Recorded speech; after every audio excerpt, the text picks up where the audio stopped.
So how's the new work at Loveland? Pinching myself every day.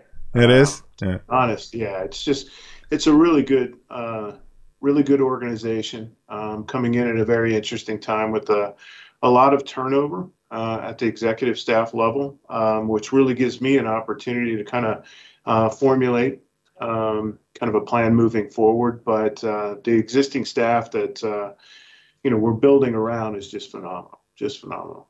Yeah. I mean, you're in a good area with Laramie and Poudre on your sides too. It's a lot of momentum there. Incredible amount of momentum. This is one of those things that I kind of relate to Bruno's years back when I was an intern with him in '92. I look at this place as a very similar opportunity to Maricopa County. It's just a lot of good folks working together for the same purpose and same mission. Yeah, that's pretty cool. I had a good time when I was there. I haven't had a chance to go to Poudre yet, but I don't know. Gene was on a course of mine. He's a great guy. I would love to come back there. And also, like in Laramie, it was I don't know the name of the town, but it was voted like the best town in America to live in or something. I think it was in In, Laramie or maybe in Loveland. I don't know. It was someplace around there. I'm, So let's. I'm sure it was Loveland. Well, it was something else back then, but now it's Loveland, of course. Uh, yeah, I remember the first time. America has a lot of strange names. Because like the first time I heard Loveland Fire Department, I thought it was a joke because it's like that couldn't be. It's like a perfect name, Loveland. But it wasn't. It was like the perfect fire department. So that Well, I I, have. I don't think that we're perfect. I appreciate that, but that's good. It's perfect. No, I have a Loveland T-shirt, so I'm proudly swinging that sometimes when I am. My wife doesn't like to see me in all fire T-shirts all the time, so I guess they Yeah. just keep going around in my closet. No, I wanted to. I looked you up because you've been a person that's been around, of course, with damn it, Fire and Rescue magazine and so on. And is this your first time being a fire chief? No, I don't think it is. Or did you?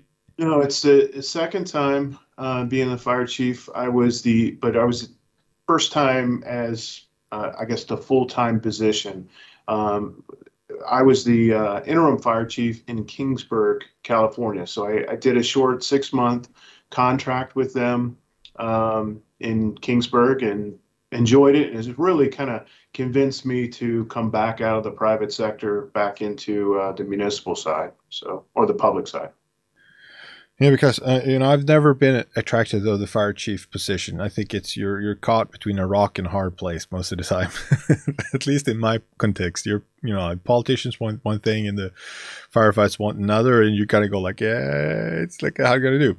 Now that might not be all the time, but at least in my context, that seems to be a lot of times. But that wasn't the reason I really want to talk to you. I mean, being a fire chief, sometimes probably sucks, but it's also an opportunity, of course, to change the organization, at least try to influence the organization to the direction you want. I mean, and that's what I do. I mean, as a fire instructor, of course, I try to teach like subjects like fire behavior and so on. But also, I mean, a big part of me as a fire instructor is so at least if I want to be good, is to affect change. I mean, like that, if I teach someone, like you should firefight in this way, but nobody does it. I'm just, I'm still a pretty sucky fire instructor, so I need to affect change. And of course, as a fire chief, it's very good to be able to affect change. And so I thought a lot about this because when I go around countries, you see a lot of different philosophies, and you of course when you start going outside Sweden, which is a very homogenous country, like we believe ourselves to think outside of the box, but our box is very small because we're culturally and like everybody's trained in the same schools. Like we're a pretty solid box. I'm not saying it's a very bad box, but it's still a very solid box. And when you start getting around that, you start to see that things are done in different ways. And one of the things I'm very curious to talk to you about is like you hear this expression where especially in America, we said water boils from the bottom up. It's something I hear in very different places and so on. I haven't really heard it in other countries, so it might be a United States expression, although it probably is similarities out there. But what do you like? What do you throw into that expression, and what do you think about it? As now you're on the opposite end of water boils from the bottom up. So I think that's an interesting statement, and I think many organizations that I've interacted with across the country, that is true. Because, and I fault this, and I'm not throwing stones as a new fire chief. I don't want to be acting like, I've served in this capacity for an extended period of time and know all the answers. But the reality is yeah, change does, and culture is set from the bottom in many organizations. But I think the organizations that are really moving forward, maintaining a positive, progressive culture, it's basically coming from the top and the bottom and meeting in the middle. And that's where it's sustained, or it gets its long-term foundation. There's got to be somebody at the top that is driving that and constantly pushing and reinforcing that positive culture that's being influenced equally from the bottom, if that makes sense. Yeah, I mean, I have for sure not been a fire chief, not even close. I try to stay away from people. Yeah. Besides being a fire instructor. Yeah, you're just a glitch. Yeah, I try to stay away from people. Besides the fact that I go out and instruct people sometimes. I have a mutual agreement with my previous fire chief that I shouldn't be dealing with people. I just don't have patience for people. But or mundane things, maybe it's the best way to describe it. But one thing that I've noticed in the fire service in Sweden. So back like 20 years ago. To become a firefighter, like the standard approach was that you got hired from a fire department and then they sent you to basic training. So we hired from the street 20 years ago and 25 years ago, like most of the firefighters. And that meant that you started working, you got some kind of introductory training at the fire department, and then after maybe half a year, 2 years, you were sent to do your full-time, firefighter 1, firefighter 2 equivalent in Sweden. It was 15 weeks altogether at the school. And then you can't come back. And then you were you had a little bit of, social influence, social credit in the organization. At least you knew some people. Then you came back and people was asking, what's the new thing from school? Like, is there anything interesting, new ideas, new thoughts, new techniques, new methods? When we switched that 20 years ago, when we started with the basic training, you went basically from college. You can went that, but the majority came straight from college. They did the firefighter 1, firefighter 2 equivalent, but it's 2 years. It's a lot of other things. It's not 2 years of dragon hose line. Absolutely not. But anyway, so 2 years, and then you apply to fire service and hope to get a job. So you come into the fire service with your training, but then you're new. You are nobody. Nobody knows you. And if you say something like, we did this in school, they go like, yeah, you have never fought a fire. We don't know who you are. Stand in the corner. Don't say anything. And what I thought about that is what I instantly notice is, like, if you start really at the bottom, if the bottom means ones who's just been hired and don't know anything, yeah, you're not going to change anything, regardless of how good ideas you think you have. I always like it's very hard to be at the bottom. So the first thing I thought about was when you say it boils from the bottom up, it's like, yeah, maybe rank, but you got to have a lot of social credit if you want to make that happen. Maybe, like you could be a firefighter in a rank, but people really have to listen to what you say. So you have to, social credit or reputation or status, or, I don't know what you call it. That was my first thing I thought about. Yeah, I'm sorry. I guess I didn't take it down to the recruit level. I took it to the street level, at the firefighter level. No, I got what you meant when you said that boys and bottom up. That's just that the first thing I thought about was, like, it's not really the bottom we're talking about. We're talking about maybe rank, but not social credit or reputation. But the second thing I thought about was, I meet meet fire nerds all over the world, and like interested people. Like they want to be good firefighters. They think it's fun to be instructors. They maybe just want to be a good firefighter. And the story is always the same. Like, I cannot affect change in my organization. Like almost universally, you know, like everyone who's trying to make change, even, you know, subjectively for good, but many times I would say objectively trying to positively reinforce, like they face resistance. Like this seems to be the norm. If they don't have a champion at a formal position, like actually ranked, you know, possibly fire chief, if they don't have an ear of someone with formal power, even though they might be informally powerful, they don't seem to get anything done. So if I can comment on that, I think that's looking too far down the road. So let me use your example of, you know, whether it's described as a boot or a recruit or whatever. You know, if you're looking to change the organization at that level, yeah, I agree. There's going to be some hiccups. There's going to be some challenges. But your circle of influence at that point is very small. And I had 3 recruits that we just hired. You know, I said, what advice would you give us as new firefighters coming in? And the question, or the comment I made to them was, ask questions. I want you to be critics of our performance every single day. So what I'm trying to do is empower them to be critical thinkers. And somebody at that level, at the lowest level, can influence culture by their simple actions, being tool equipped, doing a good job on the fireground, the way they dress, the way they work in general. Now, they're not voicing and influencing change necessarily in the way that I would, but you got to look at the circle of influence that each of us has. You know, I'm responsible for the entire organization. That firefighter ultimately is responsible for themselves and looking out for their crew that they work with. But I think initially their actions speak their influential ability within the organization, and ultimately they eventually get that say in policies, procedures, training methodologies, and tactics. So starting with a smaller circle of influence, it grows as you go upwardly. But I think that recruit, at least in most organizations I've been part of, if they're empowered, they have the ability to change and influence that culture. One thing I remember when I was new, I don't remember what the questions were, but I know I had a lot of questions.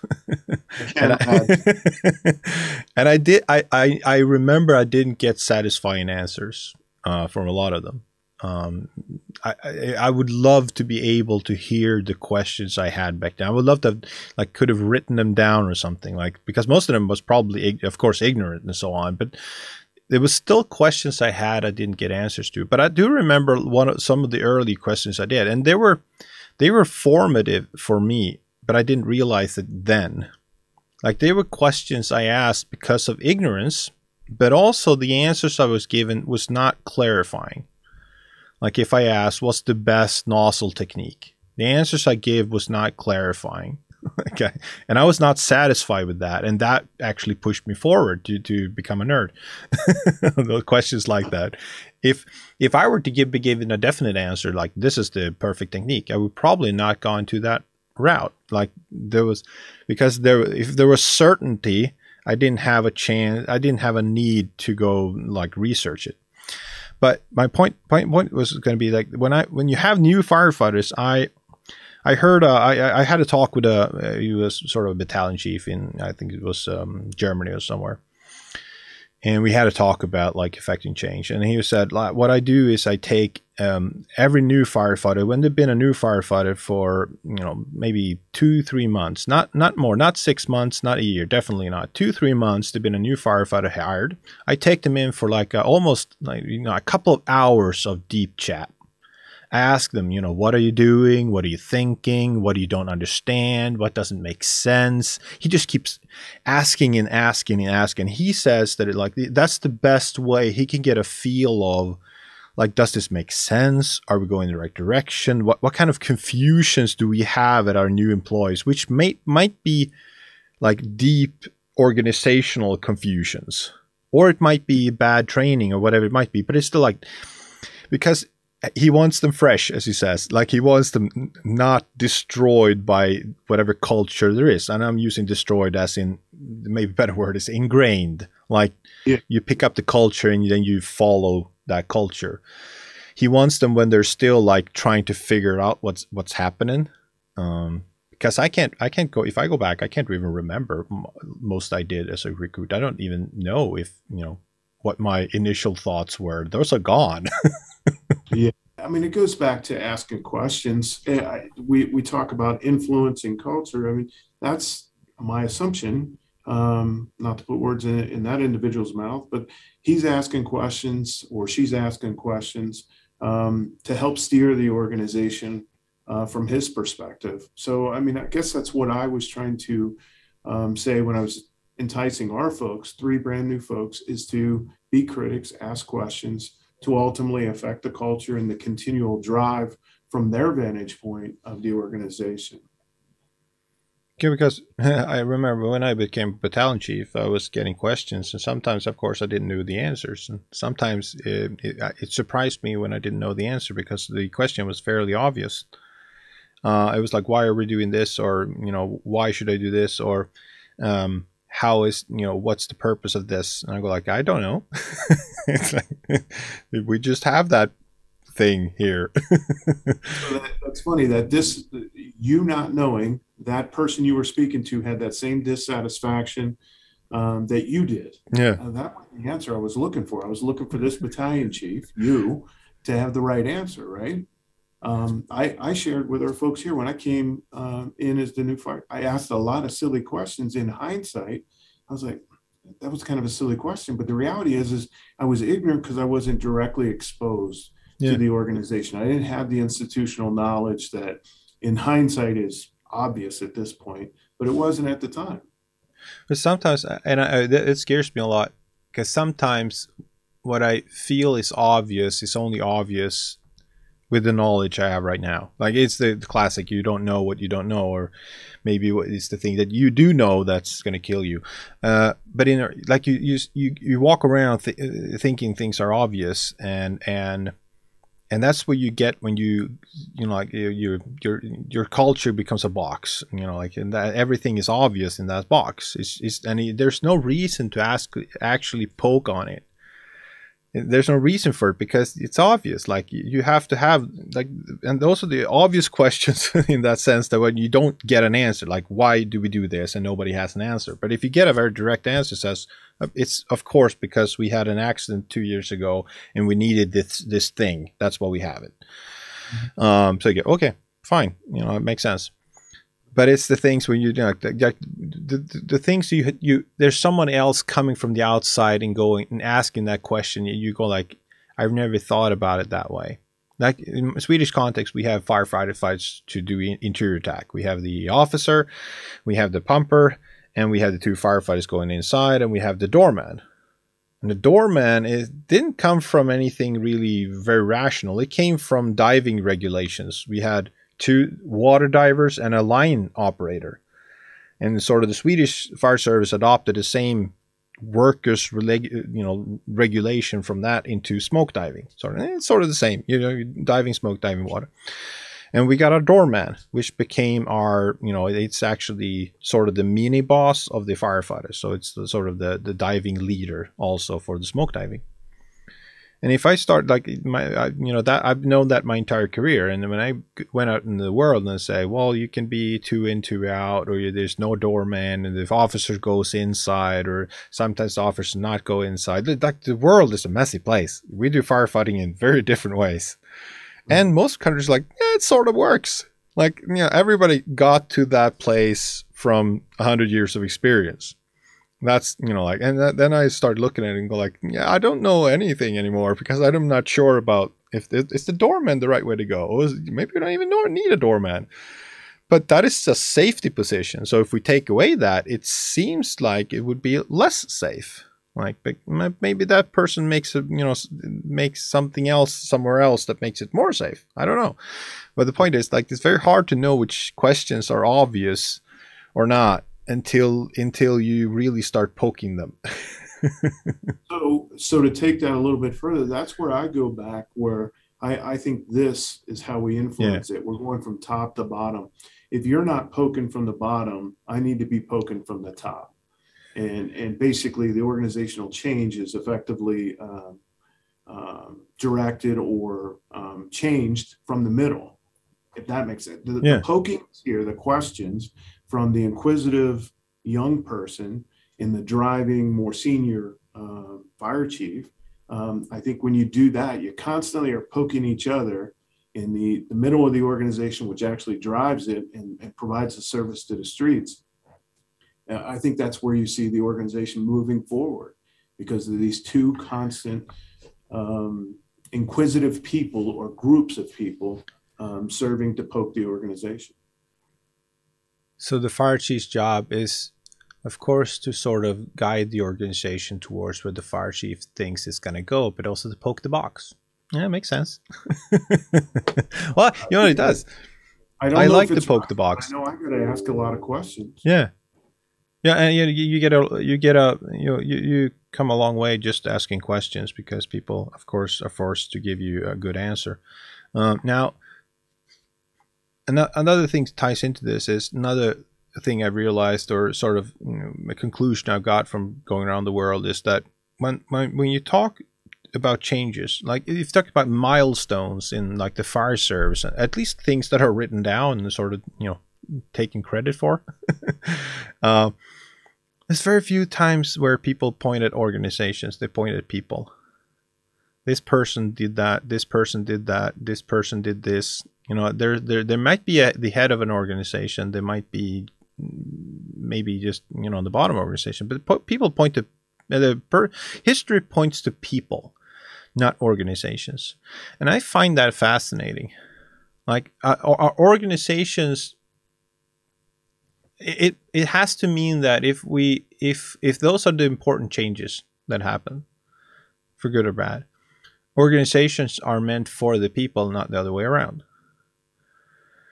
And I think that was a sort of a realization for me that like people are very important. Organizations may not be. I don't know. I think that's an interesting perspective or a viewpoint. I just using Chief Bernascini as an example. His name constantly comes up. Yeah. But I think the variable that I seen with him was when I was able to go there as an intern or visit there on other occasions, I seen the organization was reflective of the message that he was promoting. Yeah. In many cases, this kind of goes to the profit in your own land philosophy. Is there's a lot of people out there saying things that if you go home and you look around where they are from, you're like, that's not happening here. Yeah. Or, you engage with people and they're telling a different story than the story that's hitting the streets. Yeah.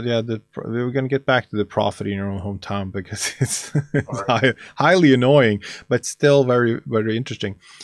Because, again, the people thing is I remember when I became a battalion chief, I like structure. Like I'm a sort of jazz when it comes to a lot of things in my head, but like I tried to structure. So when I became a battalion chief, I thought about organizational schemes and how I want to drop how does instructors look like, and then I want to have main instructors and then helping instructors and assistant instructors. Like that should be structures.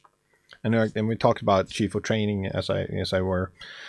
It should be, of course, somebody responsible for fire, some responsible for extrication, so on. They should have, assistant instructors below. Then there should be a structure. So I created a structure, and then I start, filling it in with people. Like I started with the structure, then try to fill up people, and then I didn't realize then. I realized that after I actually quit that job and became just a fire instructor. I was trying to force people into positions where they would have to mold into a structure to fit the structure.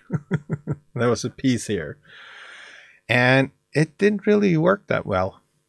And I thought to myself, I've never tried it, I have no idea, but I tried, like, next time I would probably try to see what people do we have, what do they want to do, what they're good at doing, how can I create some kind of structure to support them? Like, if it's, someone has a big bubble here and someone has a small bubble here, I don't care. They can be different sized bubbles, but I have to create something that makes it sort of work, instead of trying to fit them. Like, this one has to have the same amount of responsibility as this person. They have to, the same amount of bubbles. They can't be, like somebody be down here. They have to be it. Talk to me through that, like, because creating structure is like, I like structure, but it doesn't seem to work really well with people. That's just my thought. No, I that's an interesting point as well. But you answered, in my mind, you answered your own question. You got to find out where you want to go. What's the mission? We talk about mission, vision, values, right? And people are like, oh, that's office work. That's just stuff we do on paper. No, that's the reality of creating an organizational structure. What is the mission? What is ultimately we want to accomplish? Okay. And here are the resources that we have to accomplish it. So we build that structure to accomplish that, versus you wanted that structure on the front end. And it was maybe, I'm just speculating, or maybe it was your mission. Here's where I want to go. I'm going to build that structure to get there, versus as a whole, okay, what is our mission, vision, values, and then build the structure around that and plugging in the right people in the right places to accomplish that. And then how do you have look, let's just ask a different question, same topic. How do you have a healthy amount of anarchy in an organization? Is there a level of healthy amount of anarchy? I absolutely think there is. And I don't want to be overly redundant with what we're talking about. But again, you got two separate groups from two different vantage points, constantly asking questions and being critics of what you're doing. And you do this so well, is you ask that question, why? I think if we constantly are asking, why do we do it this way? In a respectful manner, it does create turbulence, but at the same time, it creates checks and balances. We don't sit back and just say, well, the fire went out, I'm good with that. No, did it go out? And did we minimize the property damage? Do we protect the lives that were at risk in the most appropriate manner possible? And when you say like, so you say like, we have a mission and we have values and so on. There's a saying in the Swedish fire service, like, 100 years unimpeded by tradition, or something like that. 125 years unimpeded by progress. Unimpeded, yeah.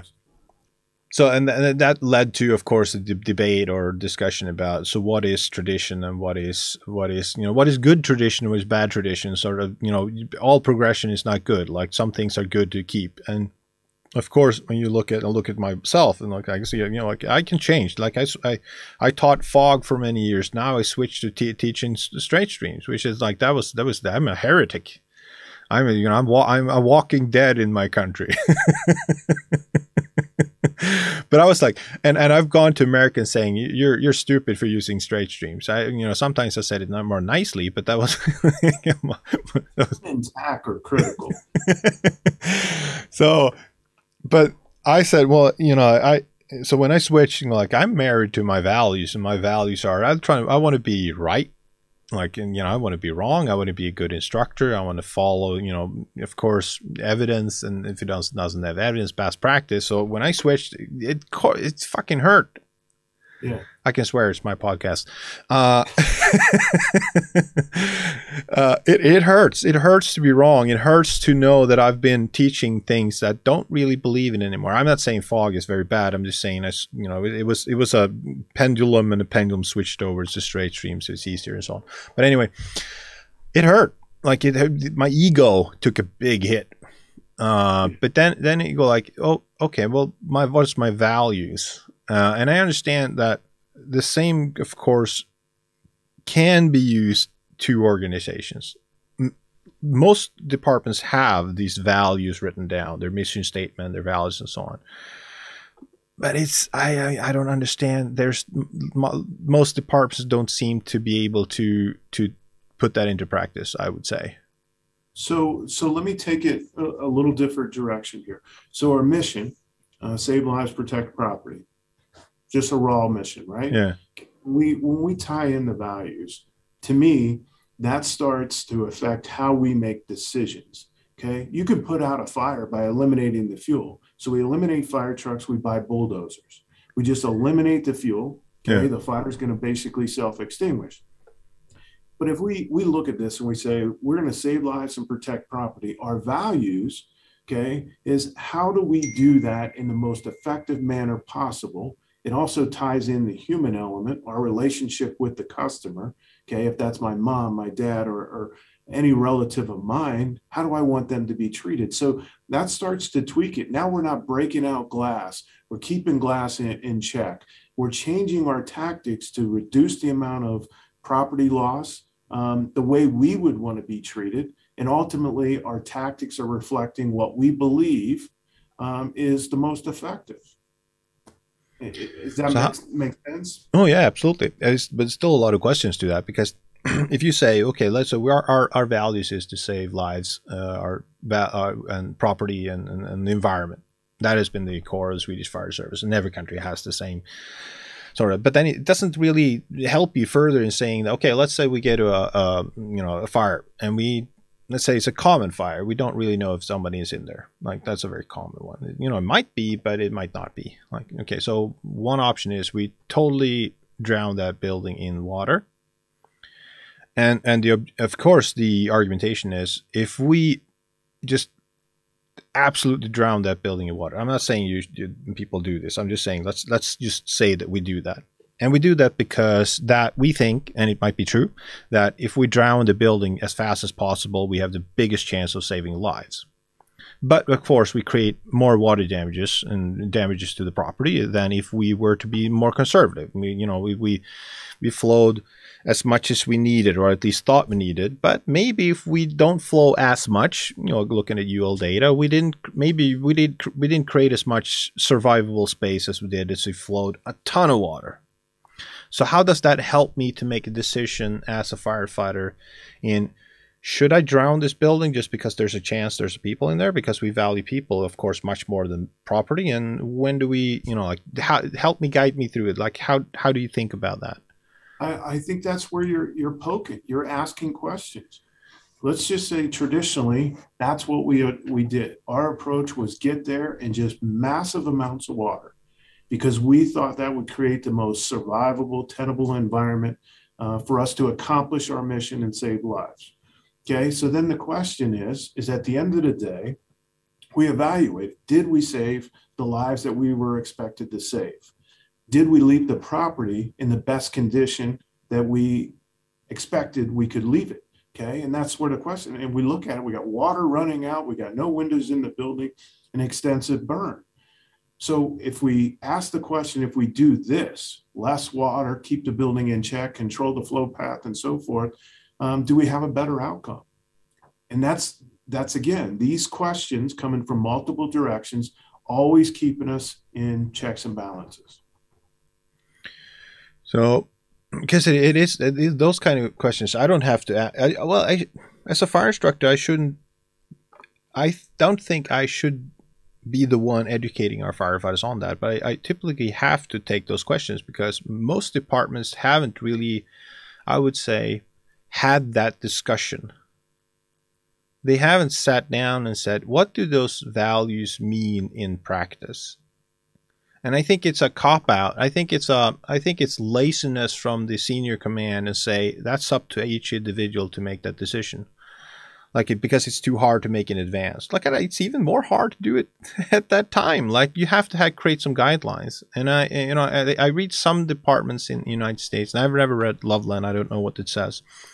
Where they actually have had that discussion in advance. Like, if you arrive to a fire, this is our value statement. If you arrive to fire and there's like say confirmed life, we expect you to operate in this manner. If let's say let's drown the building because we don't care.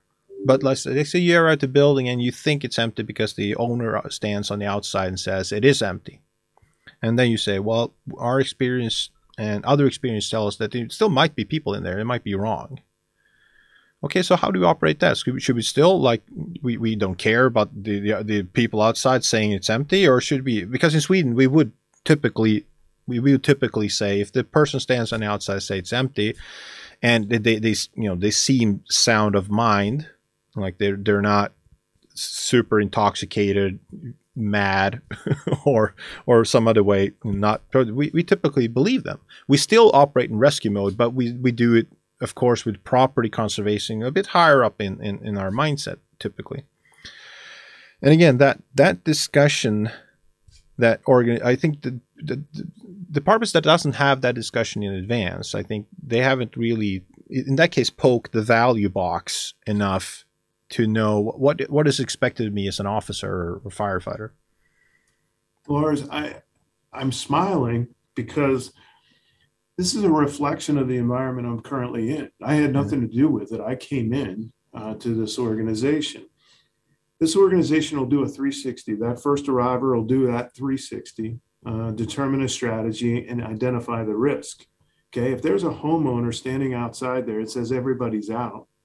We acknowledge that, and we define our tactics based on that.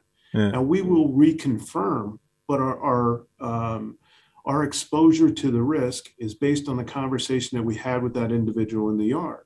Yeah. And I endorse that. I believe in that. But here's what's the interesting thing. For many, many years, and I know you've had these conversations too, I've gone to many places, and people will just say it's not unoccupied or vacant or empty until we say, in a smoke-filled environment with zero visibility, that it is all clear. Okay. I got guys that work in very influential communities, HOA, it's a gated community. There isn't a homeless person for miles, and they're going to say there could potentially be somebody in there. Maybe they forgot their kid in there. I mean, I can always justify going into building. I used to have a slide in my presentation where I said, when I worked in Savannah, Georgia, Engine 5, one of the things we budgeted was a bicycle rack. We put bicycle racks on all the engines. Yeah. And their first activity of their first arriving engine was to take that bicycle and throw it in the front yard. People were scratching their heads. What are you talking about? Well, there's justification for us to go in because there's a bicycle in the front yard. I mean, obviously it's a joke. Yeah. But I mean, that's the extreme that we go. If we start really tying this together and using common sense, there are environments, and I understand that some socioeconomic areas, compromised areas that may have homeless and things like that. You got to plug the environment into the situation and not just do a blanket statement. Yeah, I think that, yeah. And I think our folks ran a 2-alarm fire over the weekend, and extremely cold at night. We had just had a snowfall. The 4 people were in a car in their undergarments outside. They said nobody's in the house. Okay, there's 4 people in this car, freezing weather. Okay, we adjusted the risk based on what that person said. Now we still went in, still basically, in my mind, did outstanding tactics to save their home. But we weren't going to take unnecessary risk based on the information that folks that were in the building prior to our arrival shared with us. It just made good sense to us. So do you think, I mean, context, like you said, I think that's important. I think that's something that's stated, and we typically tend to forget about it in a lot of subjects, and it's things like taking tactics from one department that has a lot of staffing to apply it on a department that has low staffing and so on. But also, like you said, I fully acknowledge, and it tends to be like that. We have someone who's very dedicated, works at a, and people who are dedicated in job typically wants to go to where the most action is.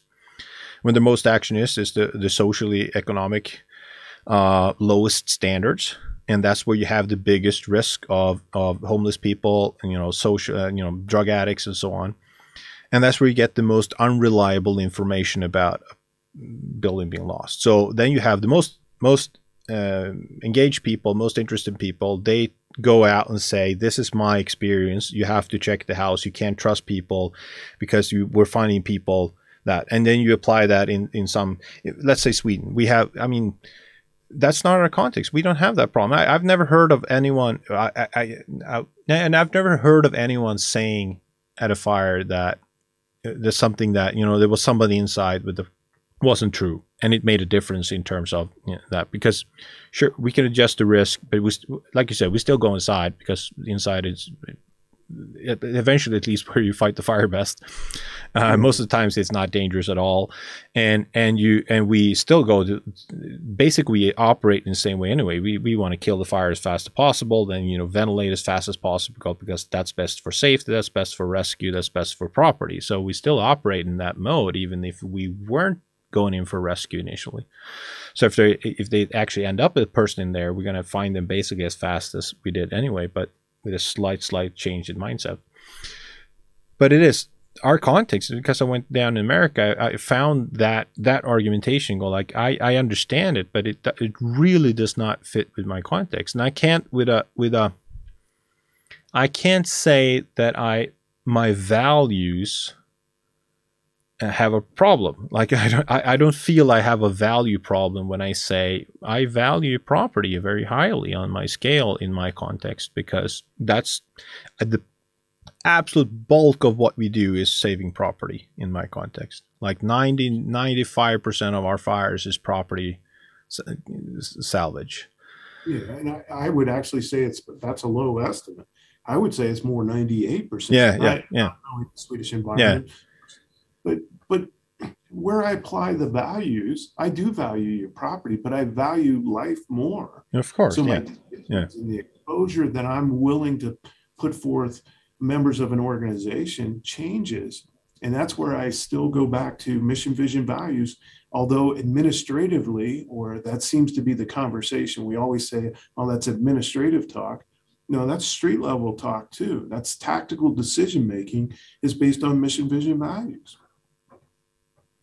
So to make a segue to another thing I want to talk about is, so one thing I don't like with the Swedish Fire Service is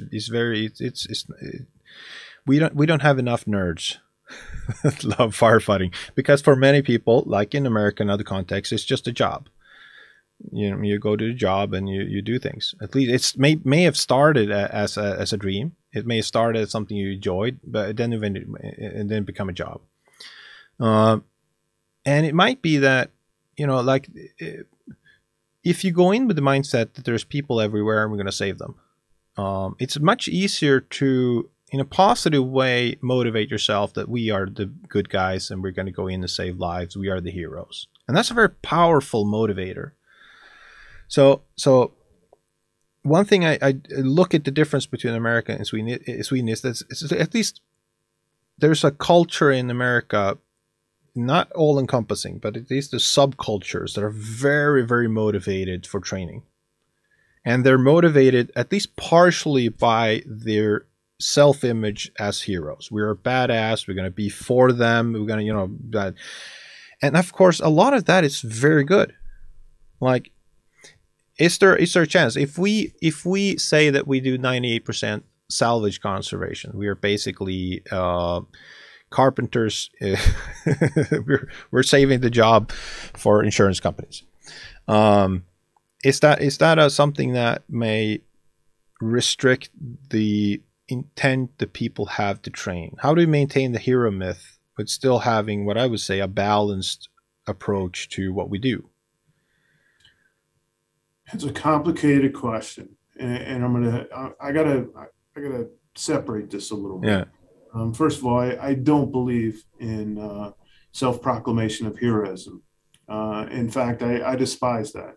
And you know this. When I was with a particular publication, I did away with the heroism awards because I don't believe a true hero self-proclaims. And I'll look at our military, who we put up on pedestals. We call them heroes, but a military person won't self-proclaim I'm a hero. And I don't believe a firefighter should either. I believe the acts performed by some are heroic in nature, but you shouldn't self-proclaim. The other side of that is people that chase this heroism philosophy, okay? eliminate one of the most important things of a public servant, and that's humility and selflessness. If we are true public servants, we got our humility in check, okay? We're humble people, but at the same time, we're selfless in nature, okay? We're not doing this for the accolades and the pedestal that some may choose to put us upon. The people that are motivated by that, chasing that medal or chasing that heroic status, I don't think they have it in their heart. And I think ultimately it affects their decision making on the fireground, taking unnecessary risk. When you're chasing heroism and trying to get accolades by your colleagues, you're not making good, rational decisions. You're making decisions that make you look good. And that doesn't align with our mission, vision, and values. So, to ask a question to that, if so, self-proclaimed heroism bad, got it, and I agree. I think it's a big problem. I think there's a lot of chest thumping going on. That's in all fire services, but the American Fire Service is very good at chest thumping, and I would say what at least appears to be a lot of times. Oh, I'm not a hero, but look at me. Like it's the false humility. And I don't like that. I think there's like to start with honesty. You can't be a good fire instructor if you're too humble, because if you're too humble, you don't think you can share anything. Like if you don't think you're a good fire chief and you think you bring something of value, if you're so humble as a fire chief that you don't think you bring anything of value, why would you become a fire chief just to say that I think I can influence you in a good way? So you can't be too humble. In that case, you wouldn't do anything because you don't think you can do anything. That. What? Let me challenge that. Okay. Let me challenge that with confidence. Humility, okay? Yeah. Does not take away from an individual's confidence. Okay. And the scale here is there's confidence and then there's arrogance. And I think where you've got to fall is somewhere in the middle. You got to be confident in your messaging, okay? But you got to also be humility in the fact that you're not always right. You're not going to have all the answers, and that you make mistakes. So I think that's the balance. I got to be confident when I deliver a message to be an instructor. But there is... when you lose that humility, you start thinking every word I say is the gospel. There is nothing I can do that's wrong. I know more than all those students because they came to listen to me. I didn't come to listen to them. And I think that what a shortcoming that is. I've always said that I'm a student first and foremost of the environment that I'm in. And I may have some things that I can chime with confidence based on my past experience, but keeping those two things in check, being humble and not being overly confident or arrogant is important. And I think that's how you demonstrate your ability to influence and serve as a leader. I like that. I like that. So if you're too confident, you become arrogant. Yeah, got it. And if you're not confident enough, you're too humble. But it's. I look at this. You become more humble the more you are a student, because of course you learn how much you don't really understand, and also that how many times I've gone back and said, yeah, that didn't make sense what I said 2 years ago or 5 years ago. And with knowing that, it's very unlikely that I've reached a position right now where everything I say is the gospel. It's so you kind of the past errors or past mistakes make you humble. You have to really try to find those mistakes, and you try to actively challenge yourself to find those, but that makes you more humble. But then take another to say that in that case, you have to be confident enough to get yourself out there. Like nobody becomes, at least a fire nerd wannabe instructor like I am. I want to be an instructor. I wasn't just put there. If you're not confident enough that you think you can bring value. So you have to be confident. And I would say the same for a fire chief. And at the same time, like you said, be humble enough to say that I don't know the answer to everything. I just think this is the right way to go right now, as of now, and we have to make a decision. Like, should we go that way or that way? I think that way is the right one. Let me take what you just said. Okay, you've evolved. You used to teach tactics in a certain way, whether it be fog streams or straight streams, whatever it be. Yeah. You were teaching it. Okay, you had the humility to admit at some point that everything that I know now, okay, has kind of tweaked what I was teaching before. You had the confidence to admit that, hey, I'm going to go down this other path because now I've got additional information, additional experience that may have disproved something that I previously was teaching. So I think what you demonstrate there is that you've got a balance of humility, but yet you've got enough confidence to admit that things have changed, you've evolved, and now you're going to press forward with this path. And I would surmise that 10 years from now, if afforded the opportunity, you may have to go back on what you're saying today and say, you know what, that Probably wasn't not. the best approach. No, Probably not. now No, you just demonstrated arrogance, right? Well, first I would say that it sounds so nice when you say it like that. It sounds like a very bossy answer when you try to be a good leader. I like to say it in different words. I just say it being wrong sucks more than changing. Like you heard this saying that somebody, I like to change. Like I like to learn new things and change. Like bullshit. Nobody likes to change because changing admits you've been wrong before. That hurts. Like nobody like, oh, I'm very happy I was wrong before. Like it's a great day. It's just that it sucks more to keep being wrong than to admit you've been wrong before. It's like it's what do you call it in Sweden? We call it pest eller kolera. You're two bad things you're choosing between. Yeah. Everybody's wrong. That's what we've got to admit. Yeah. Is that nobody is right every single time. Well, the sun, even the sun has flaws or spots, I've heard. Yeah. And a dead watch is right twice a day. Yeah. Right?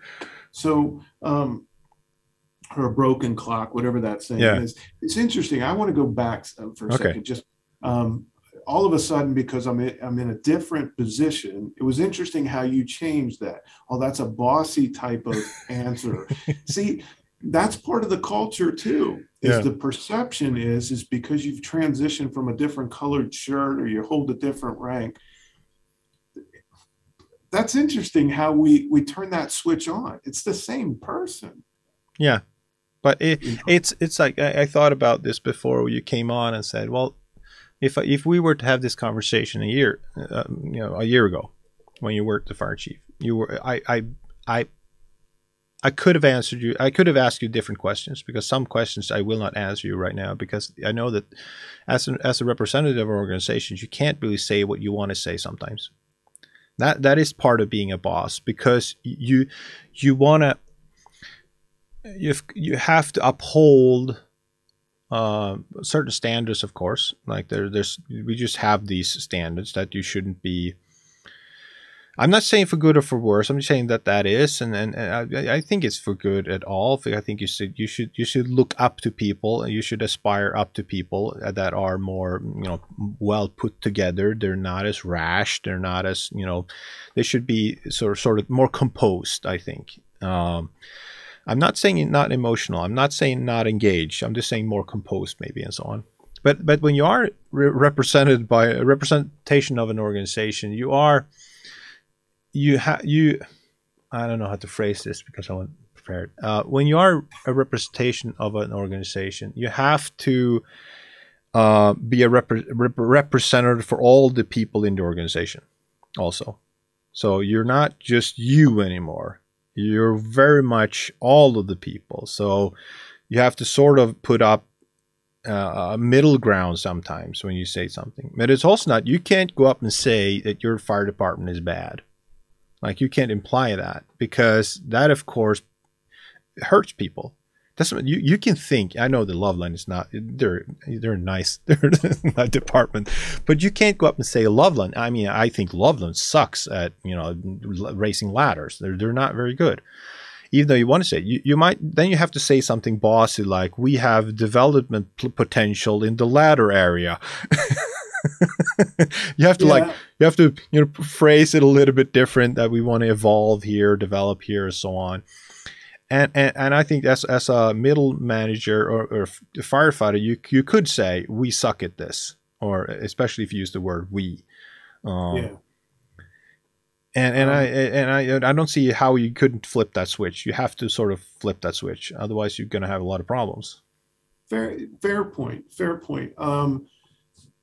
Common friend of ours, Derek Alconis, comes to mind. Derek and I have had many discussions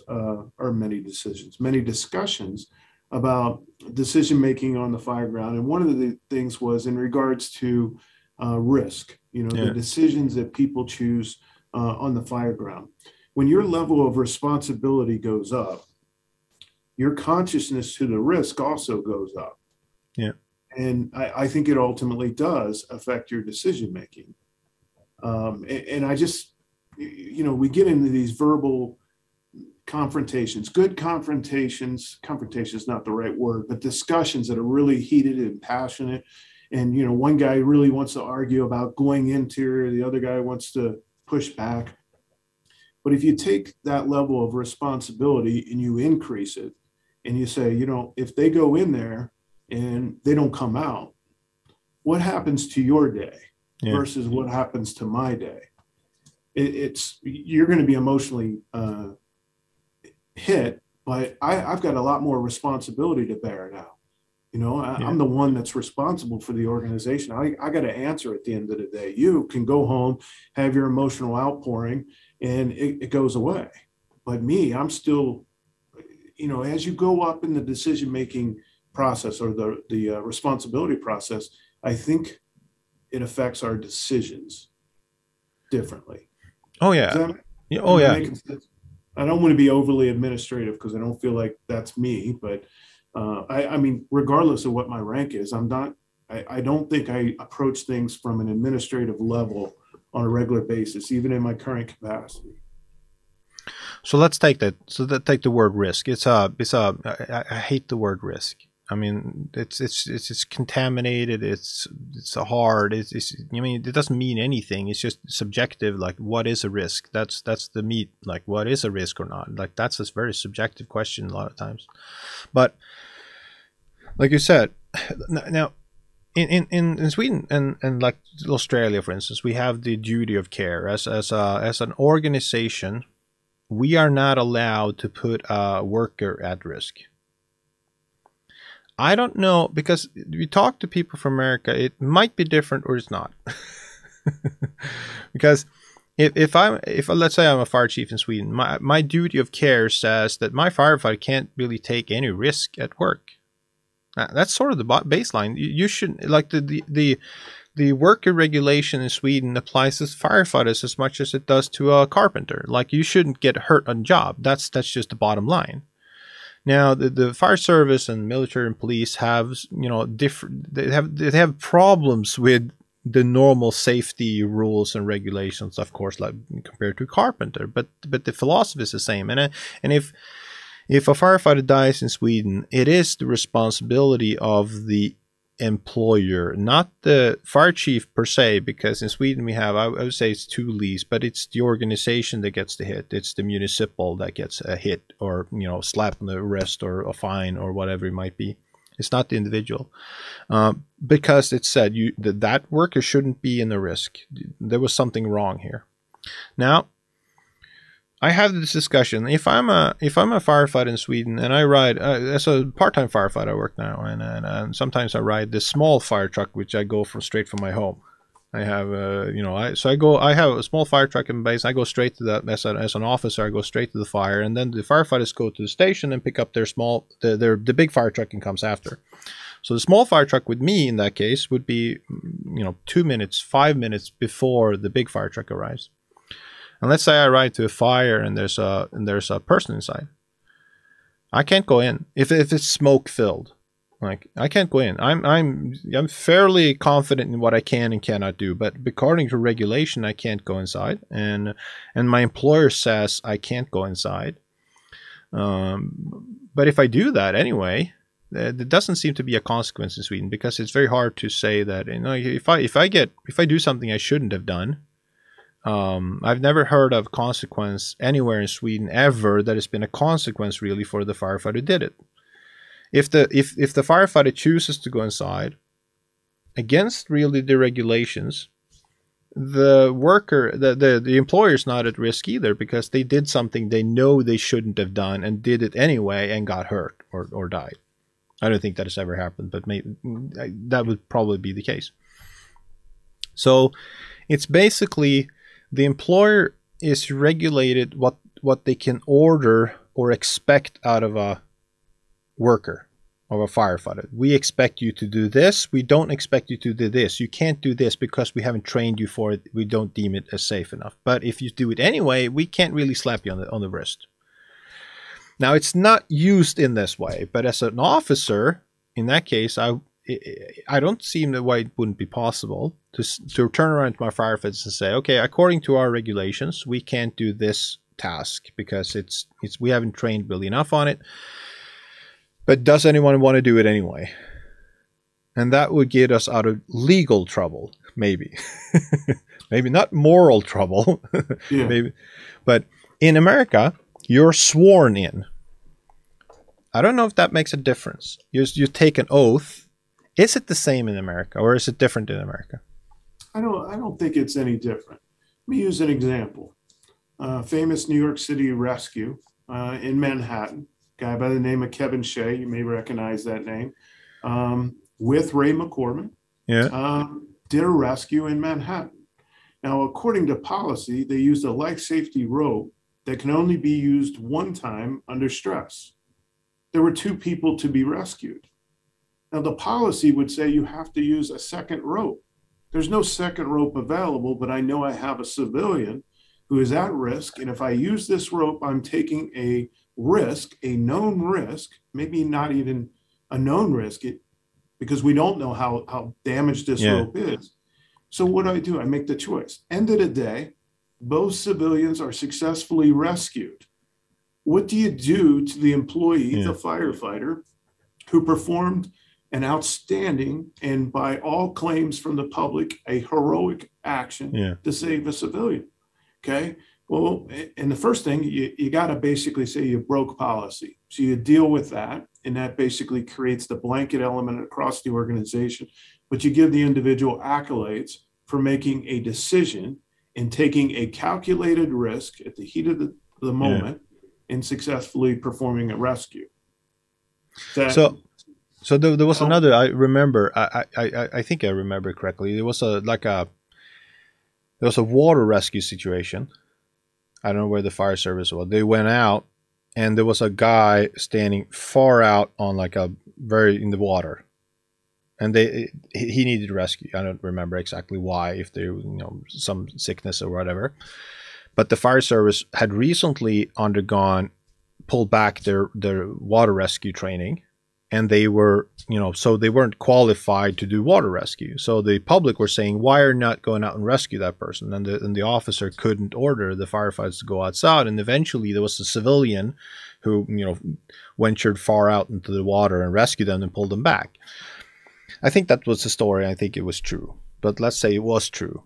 That is another version of what you said, like where in that case they didn't choose to break regulation. They didn't choose to go the extra mile, and the public reaction was fairly heavy, and the reaction from the firefighting community was they should be criminals, they should be headhunted on the street because they've damaged the reputation for all of us. How do you think about that as a fire chief, those two? I think that's where the heavy hand comes into play, and you changed the culture. Somebody was punished along the way. Let's just say they were terminated for a previous decision, okay, similar in nature, and that set the tone for the decision-making moving forward. And I'll use my example of the Manhattan Yeah. rescue. If you don't handle that in the right way, you affect the culture of the organization and you affect the future decision making of people that are on similar such incidents. I don't think we're made up of risk adverse firefighters. I don't care what organization. Yeah. It's just not in our DNA. And I hear that talked about a lot, is that they know of XYZ fire department, and it's never a named fire department. It's always an XYZ fire department that will stand outside and burn stuff down. I don't know that fire department. I've never seen it in my life. The fire chief. I don't know the fire chief in all of my travels. I don't know the fire chief that says, I'm going to burn buildings down. Your career longevity is not very long when you take that approach. And to try to hold your organization back and say you're not going to go into a burning building, I don't know that organization. I don't know that person. So I think you've got to handle it in a diplomatic way, train your people to make good decisions, calculated risk, and there isn't a black and white for every situation. We operate more in the gray than we'll ever operate between the black or in the black or white. So because sometimes I end up in these discussions as an instructor, and a lot of times I'm an instructor from the outside. Like, I'm not representative of the organization I'm training. I'm going just like, I think this and this. Like, and then I go and they have to deal with whatever consequences I mucked up when I was there. Which I find highly enjoyable, to poke holes in things. But that is a question I struggle with, because I am like, am I supposed to say, follow the rules of your organization? But if you don't feel like follow the rules, follow your instinct, like, make it your own decision. If you make your own decision, live with the consequences. It's your fault. It's your decision. It's not somebody else. As an officer, you don't have that luxury. You can't say to someone else, you should go in there. You can't order someone to break the rules. That's a fairly easy question. You can't order someone to break the rules. Like I train Swedish firefighters in how to deal with accident at the railways. So, and then railways is pretty tricky because you have this electrical hazard there are no gray areas. You don't know when you get close to a high voltage line. You just know that this sounds fine, this seems fine, now I'm dead. Like, it's not like fire where you start tickling, like, I should probably go back. So it's a very strange risk assessment when you're high voltage. So you say to people, like, this is the risk distance. That's with belts and suspenders. It's way more than you ever need in any situation. Okay, so if there's a person lying there and we want to save them, but they're a bit closer than the distance. Okay, so as an officer, you can't tell anyone to go there and pull them out of there until you've, of course, disconnected the wire and everything. You can't go there. But as an individual, it's up to you. Like, it's the same thing. If you arrive there without your fire gear, what would you do? Yeah, and it's all pie in the sky as long as everything works out well. It's that time it doesn't work out well. When you get killed or severely injured for doing stupid stuff, that's really when it all hits the fan. If you pull it off, everyone, yeah. But I think it's interesting to put yourself, like, if you don't have your fire gear on, if you're not there as a fire chief, you're there as a civilian. You go to Laramie on your date with your wife or husband, for that matter, and you go there on a date, and you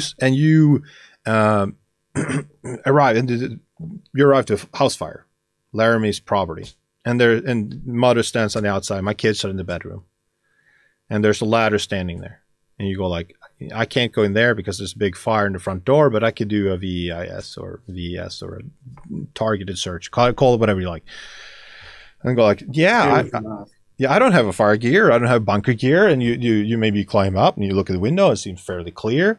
Like, you're not 2 in, 2 out, or whatever regulations you have for targeted search and so on, and you make a decision there. And should that different if you're in a fire gear, that decision?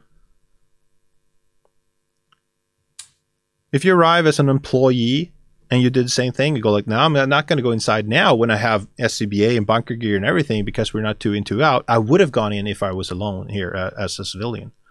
Yeah. I guess the question is the risk necessary? Now that I have the protective elements, okay, I have my ensemble, I have additional resources, okay. So, I mean, that's the other side of this is you got to look at resource availability, time, and things like that are at play. You know, as a civilian, I could say I can get that ladder there, I could throw it up there and do all these great things. First of all, your thinking is that everything is going to go perfect. Okay. As professionals responding to a fire, we're supposed to put all these pieces of the puzzle together in the most perfect manner possible. Okay. And then we have redundancies of safety if they go bad. The rational thinking that we have, or irrational thinking, I should say, as a civilian with that ladder over there and me with my civilian clothes, is that everything's going to work out fine. That's just not the way it works. But as responders, we got a little higher level of expectation of performance than that civilian in civilian clothes. Does that address your comment? Not really. somehow based on your facial expressions, I figured that out. But I mean, it's serious. I think about this a lot. Like, how do you, as an organization, again, as an officer, it's pretty easy. You follow the rules of the organization. If you deviate from that, I think you have a problem because you can't order someone to do something that's against, department regulations or standards or whatever it might be. I think that's that. But as an individual, I struggle with that because I know that I find myself, I'm not a risk taker. I'm not out paragliding on every day and, doing skydiving without a parachute. And I'm not a risk taker in that sense. But when I go into, I burn a lot of houses and I feel very confident in a house. Maybe I'm overly confident, but I feel very safe when I do things.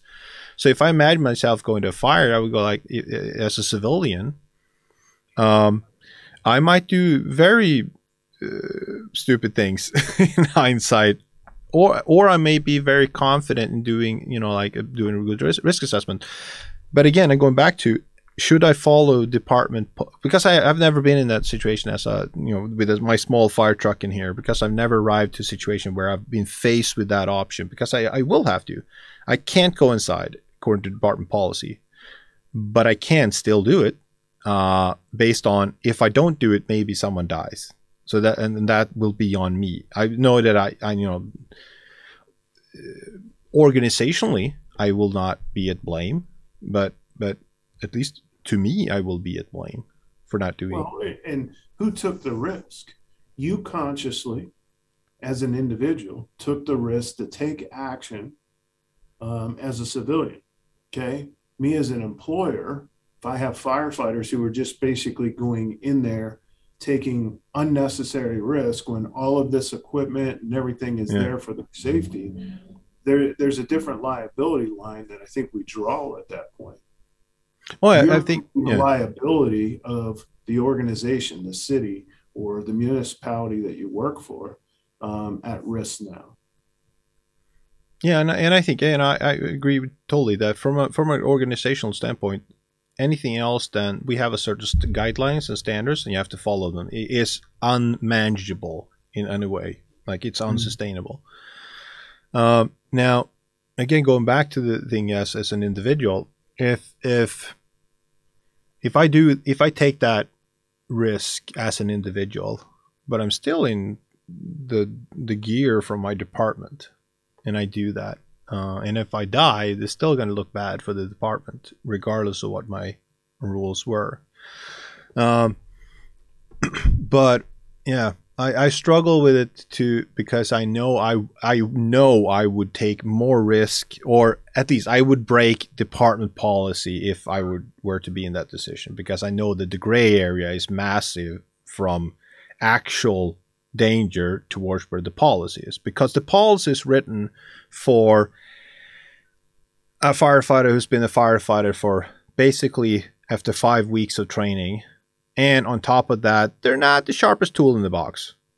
basically that's where you write regulations. You don't write regulations for the best firefighter in the department. You write regulations for to maintain an acceptable minimum standard. But yeah, agree. But you can't write a policy for every situation either. No, no. Go back to that rope rescue situation. I think every firefighter would say that was the right decision. And every fire chief would likely say that's the right decision as well. Okay. And part of our vision is clouded because it was successful. But at the same time, it's human instinct. Our human instinct is saying, if that guy's in trouble, I'm going to do what I can to help them. And I have a certain degree of confidence based on my experience and what I have around me to act. So, I mean, there's a lot of things at play. And I truly do believe you got to write the policies in black and white, okay, and describe it in as great a detail as you can, but always know there will be a degree of gray at 2:30 in the morning with that customer out there in that front yard. That's a tough scenario to write. And I've never met a firefighter that I could write a policy and say, two in, two out, says at 2:30 in the morning, you're going to stand out there and cheerlead. That's just not going to happen. I mean, I got to be respectful of reality. I know what the law says, and we're going to abide by that to the best of our ability. And here are the parameters that I believe are the gray. And I'm going to exercise whatever degree of leniency I can within that gray. I think, yeah, and I agree. If I see something I don't like, it's for instance, the policy-based firefighting that I would say is the UK. The UK has long documents of policy and how you should behave, everything, and I find it to be highly problematic. They spend so much time learning the policies rather than sort of learning about the intent of the policies. And if you don't call them policies, call them guidelines. If you want to, if it's a guideline, like this is the guideline. This, if you don't think anything, at least follow the guidelines. But if you start thinking, if you have some cognitive ability left in that situation, and you feel that this is really not the best way to go somewhere else, and we'll talk about it afterwards. So, I'm sorry. Let me grab that for a second. Yeah. Okay. So, I don't want to sound like I'm backtracking, but I just had a thought. So we do tactical decision making. So the policy is written kind of in a skeletal format. It gives you framework to operate in, okay? But you empower and you train the officer to make decisions based on their observations at the moment, okay? Now they have to justify, ultimately, if something goes south or whatever, or in their documentation, they got to justify their decision making through their 360, whatever they've seen at the time. Yeah. I think that approach, tactical decision making and training your people to make good, effective decisions based on observations and experience, makes a lot more sense. It gives you the ability to operate in that gray. The navigational beacons are a little wider than, as you're describing, kind of the UK policy is very detail oriented, which I would challenge and say at 2:30 in the morning, most of us have that cloudy mindset. We're not making good. Remember it. Yeah. So create navigational beacons that demonstrate and exemplify safety, but train your people to operate in here and make good, solid decisions and calculated risk. So have you heard, Mike Rowe from Dirty Jobs? Mm-hmm. Have you heard him talking about safety third? I did, because that was the controversy in America going around of whether the customer is priority one or the firefighter. Okay. Well, I didn't look at it in that way. I thought about it from a training perspective. So, for instance, in training, this goes to operational too. But if you make training so that everybody knows it's safe. Like you build a facility that's entirely safe. You can't do anything wrong. And let's say the environment is so safe, that means that nobody is responsible really for their own safety because somebody else is responsible. If it's the manufacturer of the facility, it's the instructor in charge, whatever it might be. Mm-hmm. Now, so the feeling of of safety first is that you don't prioritize your own safety. I think that's sort of the core to what Mark Rope talks about. When you say safety third, is that we're gonna focus on being good. We're gonna focus on doing, in that fire training, we're gonna focus on doing good training, and good training means that it's sort of dangerous.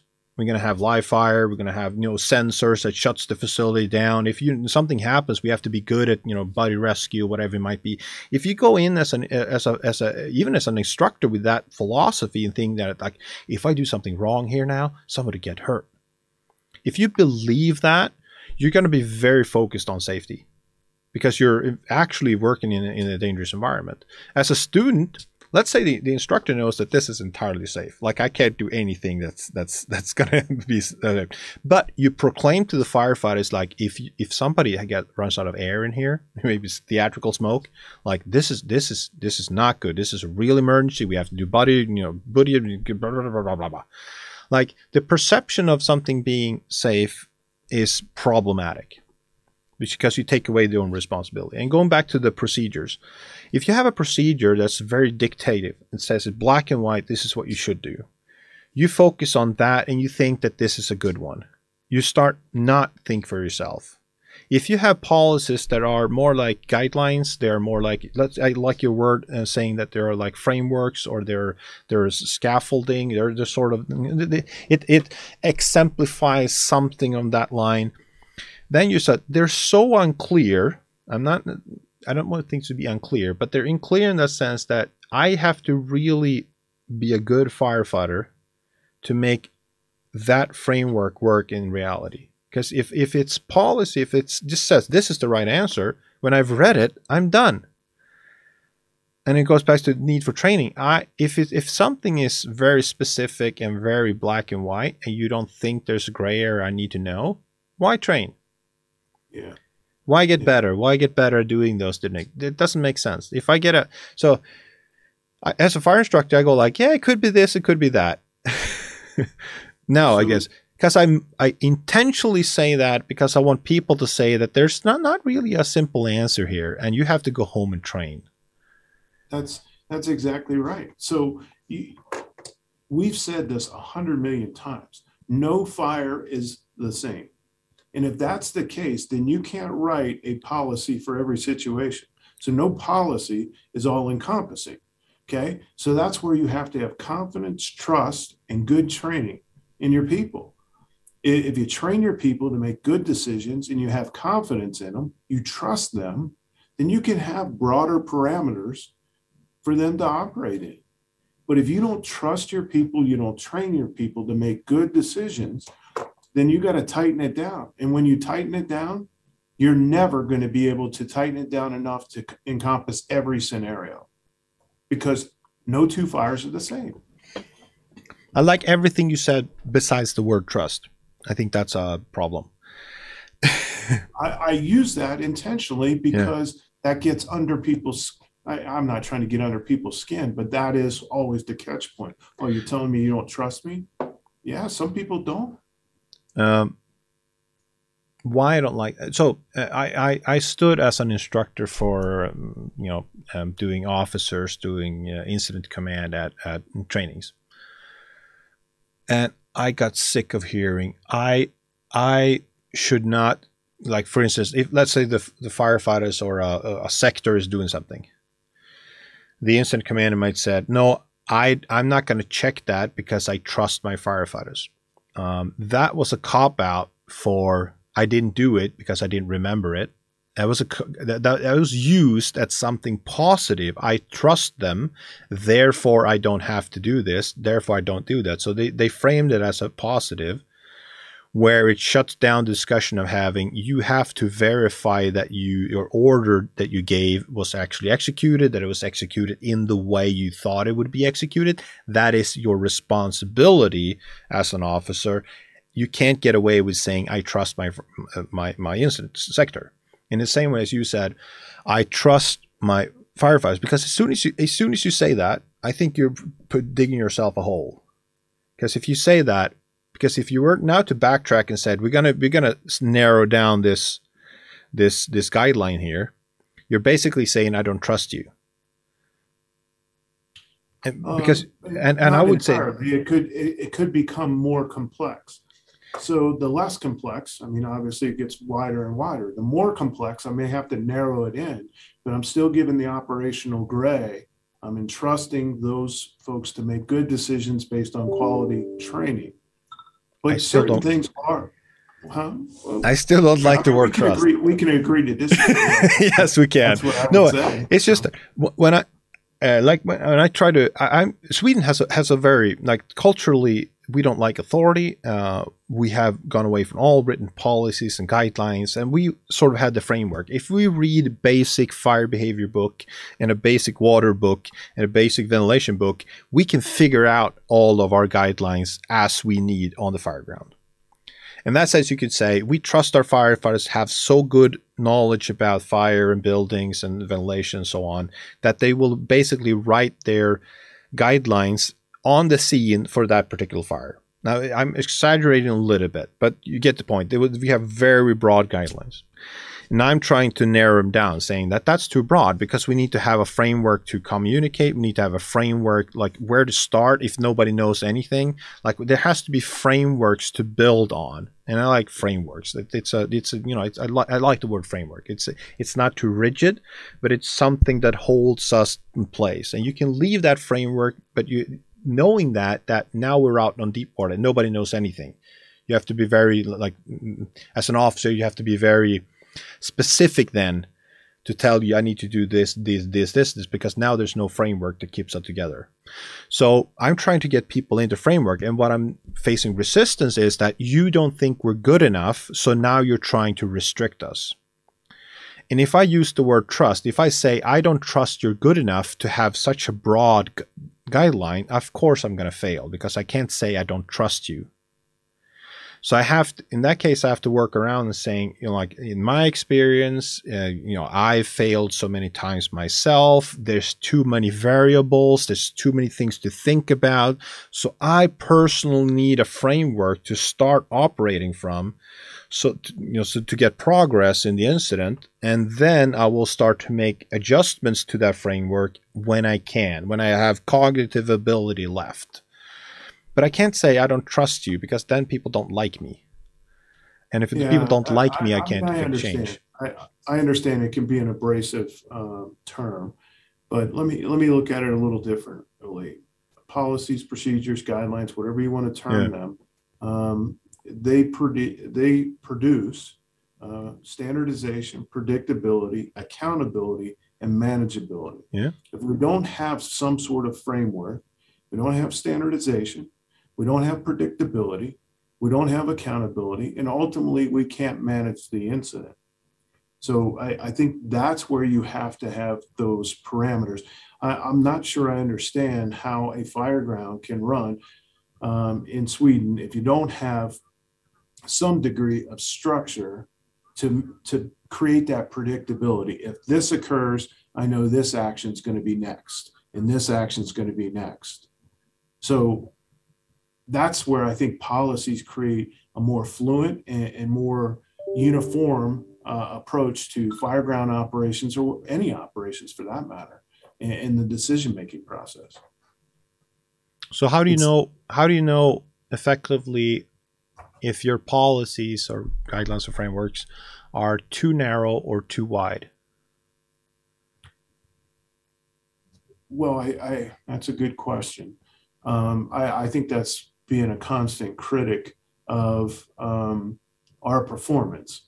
And what I mean by that is we go to 10 incidents and we do after action reviews, and we found out at 8 of those incidents we were violating our policies, then we were probably too restrictive. Okay, if we go and we say 1 out of those 10 incidents, we violated a policy, we assumed a greater degree of risk, we didn't have a primary line and a backup line on the ground, whatever it is. I'm just making it up. But I think that's how you do it. You're always fine tuning. It's moldable clay. It's never solidified and so rigid that it's black and white every time. Again, it goes back to that gray is your operating space. I really like that. I think you said a very valuable thing for me, that if you if you, in your after action review, or call it whatever you like, find out that you've broken against the procedures or guidelines or frameworks too many times, you're probably too restricted. But if you feel that most of the times you operated according to those frameworks and it worked out really well, but sometimes you have to force them to, deviate from that, and then you're probably in a good right track. Now let me try to push back on that. I really like it, but I should still try to push back on it. Like most fires we go to are not very complicated. Like 9 out of 10 fires we go to are like seriously easy. You can't muck them up. It's like it's just the food on the stove. It's a small fire in a washing machine, or like it's not really complicated. So if 9 out of 10 fires you operate according to standard procedures, and that is the 9 easy fires, and you say, well, everything worked fine, we follow procedures and everything, and then you arrive to where that 10th fire or that 100th fire where there's people hanging from balconies, there's just utter chaos when you arrive. That once in a lifetime fire for most fire departments, or maybe not in a lifetime, but it's just chaos when you arrive. Like, are your guidelines written for that situation, or do you write them for your bread and butter situation? Because if you write your regulations for the bread and butter fire, they will of course not work at the 100th fire when there's like just mayhem. Or do you write your procedures to fit the 100th fire, but they will not be very adapted or very good towards the normal fire? Do you understand sort of what I'm getting at? Yeah, I do. And let me use a local example. And I don't know if you heard about this in Sweden. I assume you probably have. Boulder County, 20 miles from here, just had 991 houses burned. Was it the Marshall Fire, or what's the name? Yeah, the Marshall Fire. Yeah, so I know fires. I know fires. Okay, yeah. so you don't write a policy for that. No. I mean, that's not a once in a career fire. That could be a once in multiple generation fires. But the point is I think you write it for bread and butter. You try to basically extend it to the greatest degree that you can, but the imagination's only so great too. Yeah. And the policy will be so crazy huge if you try to encompass every scenario. Your training needs to prepare people for that 991 houses burning, which is pretty, I don't want to say that it's simple. That would be inappropriate. What risk can I basically take here, and what difference am I going to make as a single engine company with 900 houses burning? Yeah. In this case, we're going to have to set up a perimeter and wait for it to do its course, and then we'll intervene when we have the right resources and the environment changes. So, it's just good decision making coupled with that framework of a policy. Yeah. So how do you get people to train? We've been into it. I don't know. I would say this, and I got to be a little bit short because I won't have an opportunity to train if I take this thing too long, right? I got to get back to my normal job. Yeah. I think, it's the ability to, in a politically correct manner, poke the tiger to the point that the appetite is always there. Too much change, too much training overwhelms people and exhausts them. So you got to find that right mix. And I oftentimes describe it as a definition of leadership. Good, effective leadership is about kind of, for a lack of better terms, pissing people off at a rate they can absorb. Okay, if you push too hard and you get them frustrated from the start, okay, they're going to push back and they're not going to want to do it. Okay, but if you push enough that their appetite and they feel challenged, I think that keeps that motivation going. And it's a constant changing of accelerator, brake. New topic comes in. We put a dose of that in there just to keep the motivation going. But I don't think there's a perfect recipe for that. I think you constantly got to be basically checking the status of it. In America, I found, some saying, I forgot how it was. It's like, if you want to be good, show what good is, or something like that. I don't know. No. But basically, and I was in Sweden, and I think it's very similar in many cases. We are at work, and we don't want to be enemies to our colleagues, and so we want to be friends with most people. We're humans, so we don't want to push. Most people don't want to push the box too far. We want to be uncomfortable because we don't want to be comfortable. Yeah, and that means that we are not very good at actually addressing the need to change or get better, because it's easier to say we're good enough, so let's go home and drink coffee. I think that's the baseline. I think that's the baseline that human beings are built for. Most people are built for, I'm good enough, I'm happy with myself, so let's go and drink coffee, because drinking coffee is more comfortable than being out and being dirty and wet on the fireground. So my problem I have most of the time is that most firefighters think they're good, which is by definition wrong, because half of the firefighters are below average. Roughly half firefighters are below average in terms of how good they are, and there in every room there's the worst firefighter. Like that you don't want to be that one, but we help each other to maintain the of course the good environment, and saying that nobody's the worst, and if nobody's the worst, nobody's the best. We try to keep everyone happy, so we compress everyone to the center. And if we don't want to expose that, we're sort of left to status quo. We don't really want to train. And again, in Swedish context, I'm not really allowed socially or even policy-wise most of the times to measure performance and benchmark performance individually, maybe group-wise, maybe group-wise, to really show people that you're not living up to standards, meaning this is what good is, this is how you perform, look, there's a big discrepancy here. And if I can't do that, I'm sort of blindfolded. I can go and tell you, like, oh, look at this is a new book here. Why do I have to read it? I'm good enough. What are your tools as a fire chief? How do you balance between, I'm trying to find a question here.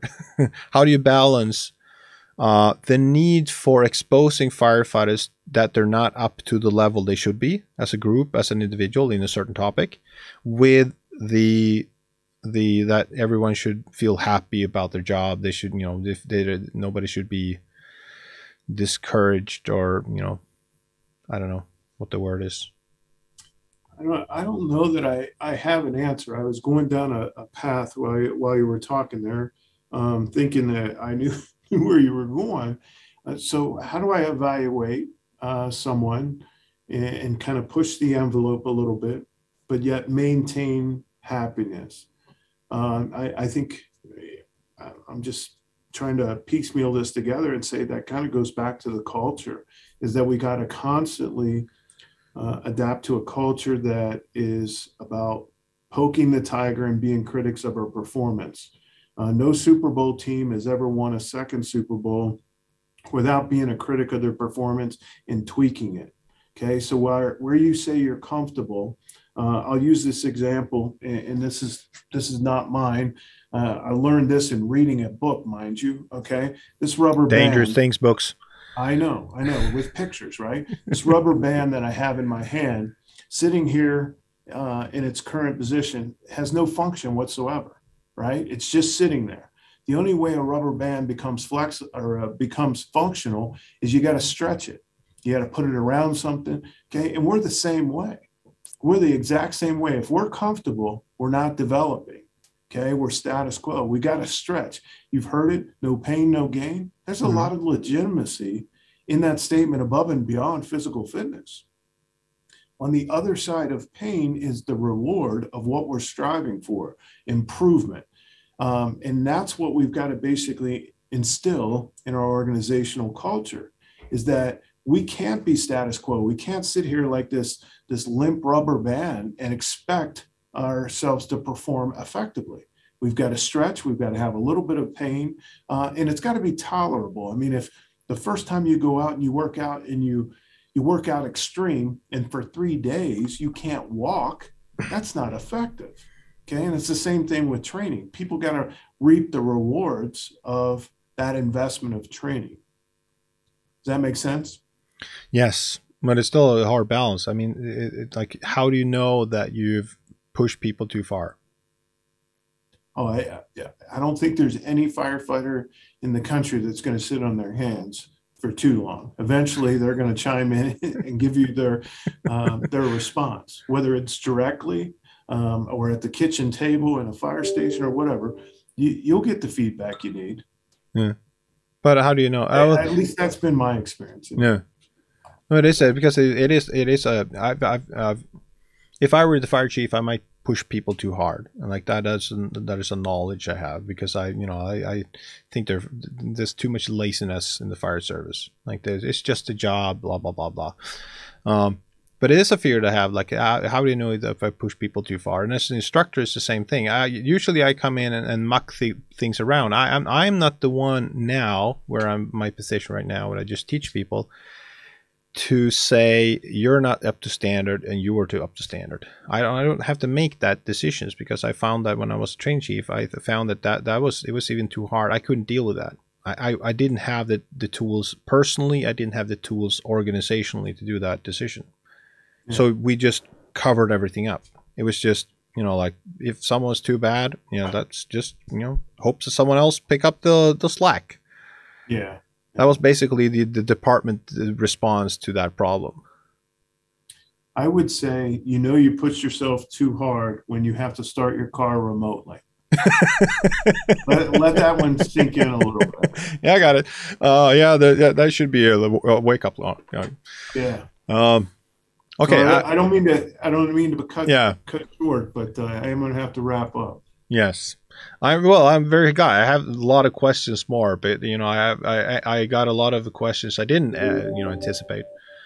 I really enjoyed it. I need to. I only talk to fire nerds in terms of fire behavior and so on, and I felt where I am. I need to start talking to people that are not exactly where I am.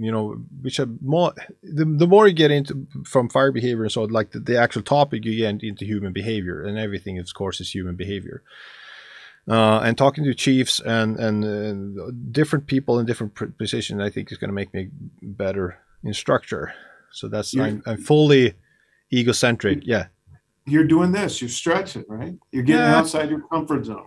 Maybe I'm just having fun. I don't know. It's very hard to it's hard to decide sometimes.